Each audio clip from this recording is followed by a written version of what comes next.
Hello, good morning students. कल अपन ने कुछ जो है पोषक तत्व कर लिए थे। अब यहाँ पे मैं स्टार्ट कर रही हूँ किससे? आयरन से।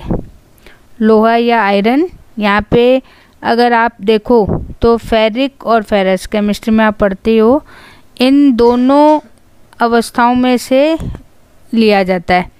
अब फेरस और फेरिक से मिलके बहुत सारी चीज़ें होती हैं जो इसमें बनती हैं, जैसे आयरन फेरिटॉक्सिन है, फ्लेवोप्रोटीन है, साइटोक्रोम है, परऑक्सीडेज है।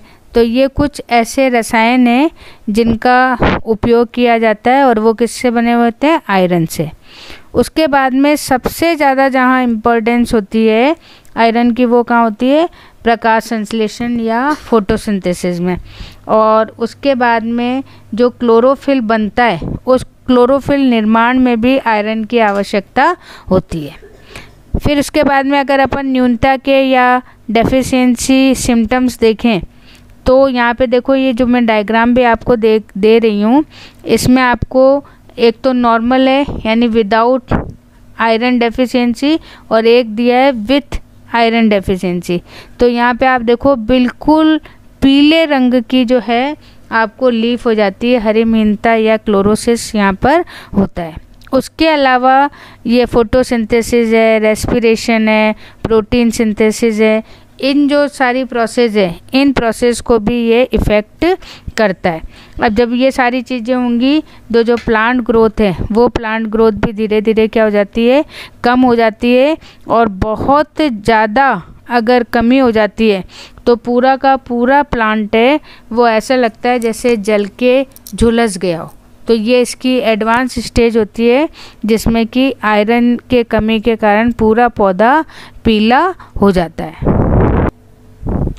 नेक्स्ट अपने पास में तत्व है वो है मैग्नीज, Mn। अब यहाँ पे भी जो है आप केमिस्ट्री में देखते हो कि इसकी भी दो यहाँ पर संयोजकताएं होती हैं। Mn+2 के रूप में इसको अवशोषित किया जाता है। और ये जो है ये सबसे ज़्यादा उपयोग कहाँ किया जाता है? जैसे एक तो एंजाइम के निर्माण में, उसके अलावा नाइट्रोजन मेटाबॉलिज्म में, या फिर एक्टिवेटर है। तो यहाँ पे इस तरीके से इसका उपयोग करते हैं। उसके अलावा फोटोसिंथेसिस है, जल का प्रकाशीय अपघटन। अभी जब आप प्रकाश संश्लेषण क्रिया करोगे तो उसमें ये सारी चीज़ें आएंगी, तो यहाँ पर इसका उपयोग किया जाता है।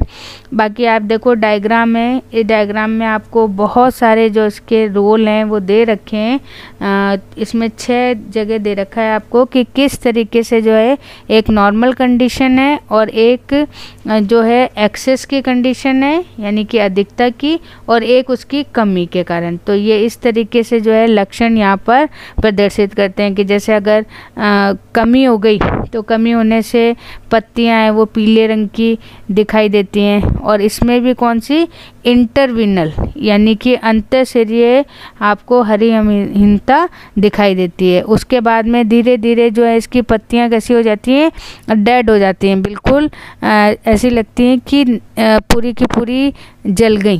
फिर उसके बाद में यहाँ पे देखो कि अगर आप देखोगे तो इन पत्तियों में छोटे छोटे से धब्बे दिखाई देते हैं जिन्हें हम क्या बोलते हैं?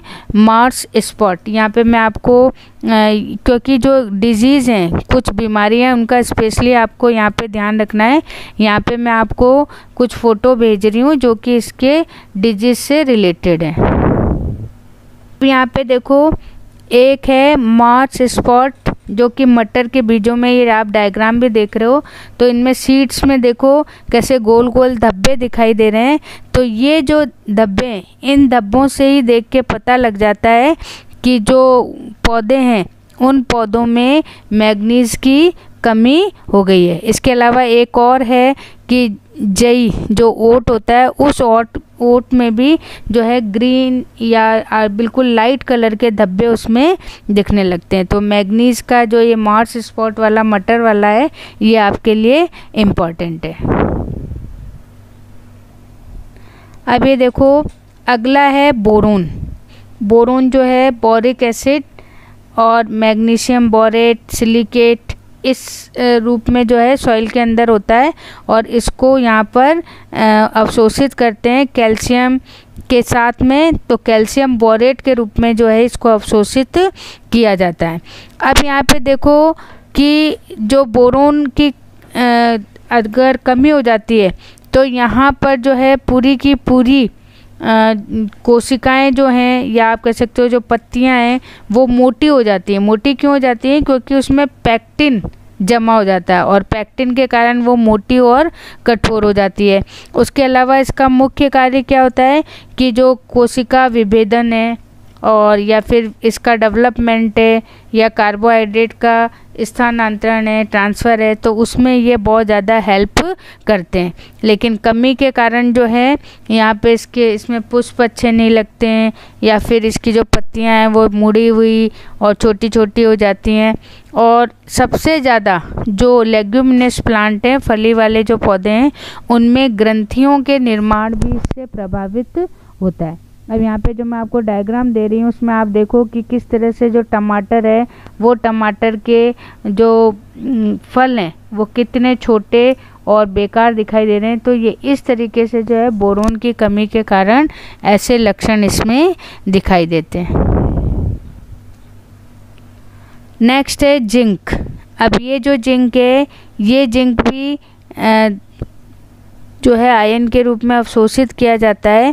और इसका जो मुख्य कार्य है, वो मुख्य कार्य क्या है कि ये जितने जो एंजाइम है, जैसे कार्बोक्सिलेज है या और कोई है, उसमें यहाँ पर काम में लेते हैं। और सबसे जो इम्पोर्टेंट चीज़ है कि जो ये फास्फोरस का अवशोषण करते हैं, उस क्रिया को भी ये नियंत्रित करता है। इसके अलावा जो पादप हार्मोन होता है, जैसे IAA या वैसे अपन ऑक्सिन बोलते हैं, तो उसमें भी इसको ये एक मुख्य रूप से काम करता है। अब इसके बाद में अगर अपन इसकी कमी के लक्षण देखें तो इससे क्या होता है कि सबसे पहली बात, क्योंकि ये जो IAA उसके संश्लेषण या सिंथेसिस में काम में आता है, तो अगर ये कम हो जाएगा तो ऑक्सिन हार्मोन का सिंथेसिस सबसे पहले रुक जाएगा। उसके अलावा जो कार्बोहाइड्रेट है उसका मेटाबॉलिज्म को भी इफ़ेक्ट करता है, वो भी कम हो जाएगा। फिर प्रोटीन संश्लेषण है वो भी उससे कम हो जाएगा। अब यहाँ पे देखो, मक्के वाला लगा दे। अब यहाँ पे देखो मैं आपको सफ़ेद रंग की मक्के की वो दिखा रही हूँ, तो ये भी एक तरह की बीमारी है। और ये बीमारी किसके कारण हो रही है? जिंक की वजह से। कि इसमें जो मक्का है, वो मक्का कैसी आपको दिखाई दे रही है? सफ़ेद रंग की। तो ये जो डिजीज़ है इसको बोलते हैं वाइट बड ऑफ मेज, मक्का की श्वेत कलिका रोग। तो ये जो है किसके कारण हो जाती है? जिंक की कमी के कारण। एक और होता है कि जो चावल है, चावल में खैरा रोग, ये भी इम्पॉर्टेंट है, इसको लिख लेना इम्पॉर्टेंट करके, कि जस्ते या जिंक की कमी से चावल या धान में खैरा रोग हो जाता है। फिर एक और इसमें इसकी कमी से है कि जो फ्लोएम है, वो फ्लोएम की जो हैं उनकी कोशिकाओं के अंदर पैक्टिन है या मोटा जो है वो जम जाता है, जिसके कारण इसका स्थानांतरण भी क्या हो जाता है? रुक जाता है। तो ये जो कमियां हैं वो किसकी हैं? जिंक की।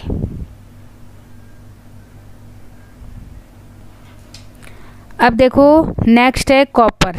अब कॉपर भी क्यूप्रिक और क्यूप्रस दो आयन के रूप में होता है और इसको भी जो है अधिकतर यूज़ किया जाता है एंजाइम में। अब एंजाइम है जैसे परऑक्सीडेज है, प्लास्टोसाइनिन है, तो इनमें इसका काम में लेते हैं। और सबसे जो इम्पोर्टेंट चीज़ है जो भी आप प्रकाश संश्लेषण और श्वसन क्रिया में करोगे, इलेक्ट्रॉन ट्रांसफ़र। तो प्रकाश संश्लेषण की क्रिया उसके इलेक्ट्रॉन ट्रांसफ़र में भी ये बहुत ज़्यादा काम में आता है। अब यहाँ पे देखो मैंने आपको लीफ दे रखी है, तो यहाँ पे इसकी कमी से जो लीफ है उसमें इस तरह से स्पॉट्स आपको दिखाई दे रहे हैं। और इसमें भी जो शीर्ष भाग है, वो शीर्ष भाग जो है सबसे ज़्यादा प्रभावित होता है। फिर धीरे धीरे जो पत्ती है पीली और सफ़ेद पड़ जाती है। फिर यहाँ पे जो डिजीज़ है, वो डिजीज़ इम्पॉर्टेंट है कि सिट्रस जो प्लांट होते हैं, नींबू जैसे जो पौधे होते हैं, उनमें डाई बैक डिजीज़, इसका भी मैं आपको चित्र दिखा रही हूँ। ये देखो इसमें दिखा रखा है डाई बैक में। तो ये जो डिजीज़ है, ये डाई बैक करनी है। अब यहाँ पे देखो कि एक और इसमें डिजीज़ है नींबू क्या डाई बैक। डाई बैक क्या होता है कि अधिकतर जो कोई चीज़ है वो ऊपर से नीचे की तरफ जो जाती है, लेकिन यहाँ पे जो है उल्टा सिस्टम चलता है। यहाँ पे जो स्टार्टिंग है वो स्टार्टिंग कहाँ हो जाती है, जो पौधे का अपर पार्ट है वो सूखना चालू कर देता है और धीरे धीरे नीचे पहुँच के पूरा का पूरा इसको सुखा देता है पौधे को। तो ये जो डिजीज़ है ये डिजीज़ कहलाती है डाई बैक डिजीज़। और ये जो है जितने भी सिट्रस या नींबू कुल है उस कुल में आपको दिखाई देगी। नेक्स्ट है मोलिबेडेनम या एमो। अब ये जो है ये भी मोलिबेडेनम आयन्स के रूप में यहाँ पर अवशोषित किए जाते हैं और ये सबसे ज़्यादा जो है काम आते हैं किसी भी एंजाइम या जो भी आपकी रासायनिक क्रियाएं होती हैं उन क्रियाओं में उत्प्रेरक के रूप में। अब इसमें अगर आप देख रहे हो मैंने आपको डायग्राम दिया हुआ है, तो इसमें भी डेफिशिएंसी भी है और एक्सेस भी है कि कुछ चीज़ें हैं जैसे लीव्स ड्रॉप हो रही हैं, टूट रही हैं, या फिर जो इसकी पुरानी पत्तियां हैं वो पत्तियां येलो पड़ रही हैं, पीली पड़ रही हैं और धीरे धीरे वो क्या हो जाती हैं, पत्ती सूख के गिर जाती हैं। और इसकी अधिकता भी होगी तब भी क्या होता है कि इसमें जो है पत्तियां आपको डार्क कलर की दिखाई देंगी और पत्तियों का जो शेप साइज़ है वो शेप साइज़ कैसा हो जाएगा, बिगड़ जाएगा। तो ये कुछ यहाँ पर दे रखी हैं। अब इसमें भी एक डिजीज़ है जो मैं आपको बता रही हूँ। अब यहाँ पे देखो एक डिजीज़ है पत्ता गोभी में व्हीटटेल डिजीज़। तो ये व्हीटटेल में आपको देख रहे हो आप कि किस तरीके से जो है पूरी की पूरी गोभी है वो छोटी छोटी पत्तियां उसमें दिखाई देती हैं। पूरा का पूरा जो पुष्प क्रम है वो पूरा का पूरा कैसा हो जाता है, ख़राब हो जाता है। और पत्तियां, उन पत्तियों में भी आपको बहुत सारे धब्बे यहाँ पर दिखाई देते हैं। तो ये इस तरीके से जो है मोलिबेडेनम के आपको कुछ सिम्टम्स यहाँ पर दिख रहे हैं। नेक्स्ट है क्लोरीन। क्लोरीन भी क्लोराइड के रूप में यहाँ पे ग्रहण की जाती है और ये सबसे जो इम्पोर्टेंट है कि ये प्लांट ग्रोथ के लिए बहुत ज़्यादा इम्पोर्टेंट है। उसके अलावा जो कार्बोहाइड्रेट मेटाबॉलिज्म है वहाँ पे ये यूज़ की जाती है। और जितनी भी क्रियाएं हैं जो कि विद्युत आवेश या जैसे आपने पहले पढ़ा था पोटेंशियल वाला, तो वहाँ पर जो बैलेंस के रूप में वो इसका बहुत ज़्यादा काम में लिया जाता है। फिर यहाँ पे अगर आप कमी में देखते हो तो ये भी क्या करती है, फोटोसिंथेसिस या प्रकाश संश्लेषण को प्रभावित करती है और इसके कारण भी जो है पत्तियों में हरिमीनता दिखाई देती है। और ये जैसे मैंने आपको इसमें टमाटर के दिखा रखी है, तो जो टमाटर के फल हैं वो फल भी कैसे लगते हैं, बहुत छोटे और बिल्कुल पीले रंग के यहाँ पर दिखाई देते हैं। अब देखो सबसे लास्ट है वो है निकिल। अब ये जो निकिल है, अब इसमें थोड़ा सा इसकी डिस्कवरी भी दे रखी है कि जो डाल्टन साइंटिस्ट थे उन्होंने लास्ट में जाके इसको 1988 में इसको जो है एसेंशियल एलिमेंट में दिया था। उससे पहले ये नहीं आता था। क्यों? क्योंकि इसकी बहुत कम जो है क्वांटिटी काम में आती है। अब ये जो निकिल है इसको अधिकतर प्रोस्थेटिक समूह के रूप में कार्य करता है। प्रोस्थेटिक समूह क्या होता है कि जो प्रोटीन है उस प्रोटीन में ये एक समूह के रूप में कार्य करता है। इसके बाद में अभी देखो आप डायग्राम देखो कि किस तरीके से जो है धीरे धीरे जो है लीफ पूरी की पूरी कैसी हो रही है, खराब लाल कलर की दिखाई दे रही है। तो सबसे ज़्यादा तो क्या है कि इससे जो है पत्तियों में यूरिया जमने लगता है, तो ये धीरे धीरे क्या होती है, रेड कलर की दिखने लगती है। फिर इसमें थोड़े थोड़े स्पॉट्स भी दिखाई देते हैं। इसकी जो शेप साइज़ है वो भी कैसी हो जाती है, ख़राब हो जाती है। तो इस तरीके से जो है इसमें निकिल में आपको काफ़ी ज़्यादा जो है वो किस पे प्रभाव दिखेगा, ये प्रभाव दिखेगा लीफ के ऊपर। अब देखो यहाँ तक अपने सारे के सारे जो एसेंशियल एलिमेंट्स थे वो कंप्लीट हो गए। अब यहाँ पे थोड़ा सा ये दे रखा है कि किस तरीके से जो है यहाँ पर रोग है, रोग की कमी के कारण है। कुछ जो पौधे हैं वो ऐसे नहीं, दूसरे जो तत्व हैं उनके साथ भी जो है काम कर सकते हैं, और दोनों मिलके जो है कभी कभी तो एक दूसरे की कमी को पूरा कर देते हैं, लेकिन कभी कभी एक दूसरे की अनुपस्थिति में वो और भी ज़्यादा पौधे को प्रभावित करते हैं। अब इसमें देखो, सबसे जैसे इम्पोर्टेंट है कि कुछ जो तत्व हैं वो होते हैं संचरणशील यानी मोबाइल, और कुछ होते हैं असंचरणशील यानी इमोबाइल। तो ये क्या होता है कि जैसे मान लीजिए कि मान लो कि अपने पास में किसी प्लांट है, उसमें कैल्शियम की कमी है, तो कैल्शियम की कमी के साथ साथ उसमें बोरोन की कमी भी आपको दिखाई देगी। जो अग्रभाग है उसमें आपको उसमें लक्षण दिखाई देंगे। फिर उसके बाद में जैसे असंचरणशील है तो उसकी जो यंग लीव्स हैं उन यंग लीव्स में कॉपर है, सल्फर है, आयरन है, मैग्नीज है, ये इनके लक्षण आपको दिखाई देंगे। जबकि जो संचरणशील है उसमें जो पुरानी पत्तियां हैं उन पत्तियों में ये संचरणशील के रूप में दिखाई देते हैं। वो कौन कौन से, जैसे नाइट्रोजन है, फॉस्फोरस है, पोटेशियम है, मैग्नीशियम है, जिंक है, मॉलिब्डेनम है। तो ये जो तत्व हैं ये किस में आएंगे, आपके संचरणशील में, और ये पुरानी पत्तियों में। जबकि असंचरणशील वाले कौन से आएंगे, जो कि नई पत्तियों में। तो इस तरीके से ये आपके आज ये ख़त्म हो गया है।